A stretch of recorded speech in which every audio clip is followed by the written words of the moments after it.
আচ্ছা, আমি এখন একটা বিকাশে ইনস্ট্যান্ট কোপের একটা অফার শেয়ার দেবো, সবাই 27 টাকা করে পাবেন। আপনার যদি ব্যালেন্সে মাত্র 35 টাকা থাকে তাহলে আপনি আর কি 27 টাকা পাবেন। আমি বলি, এখন একটা ক্যাম্পেইন চলতেছে বিকাশে, যে আপনি আপনার যে নাম্বারে বিকাশ আছে ওই নাম্বারে যদি 35 টাকা রিচার্জ করেন তাহলে প্রথম রিচার্জে পাবেন 12 টাকা, পরের রিচার্জে পাবেন 15 টাকা।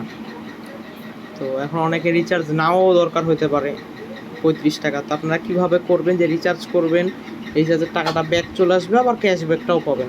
এটা কেমনে করবেন আমি দেখাই দিই, ঠিক আছে? আচ্ছা, আমি যদি এখানে দেখাই যে আমি কিন্তু একবার 35 টাকা এখানটাতে রিচার্জ করেছিলাম। এই যে আমি কিন্তু এখানে 35 টাকা রিচার্জ করেছিলাম, ঠিক আছে? আমাকে কিন্তু ওই 35 টাকা আবার ব্যাক দিয়ে দিয়েছে, আমার সিমে কিন্তু যায় নাই, কিন্তু ব্যাক দিয়ে দিয়েছে, না আমাকে 12 টাকা দিয়েছে, ঠিক আছে? এখন এই যে দ্বিতীয়বারে আমি আবার এখানে 35 টাকা রিচার্জ করেছি, এটাও কিন্তু আমাকে ব্যাক দিয়ে দিয়েছে। তো এইবার আমাকে আবার 15 টাকা দিবে, তো এটা একটু পরে আর কি পেয়ে যাব।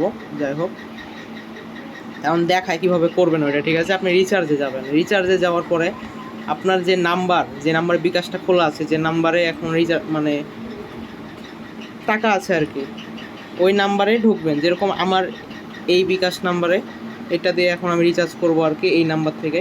এটা কিন্তু দেখেন আপনারা, এটা কিন্তু রবি নাম্বার, ঠিক আছে?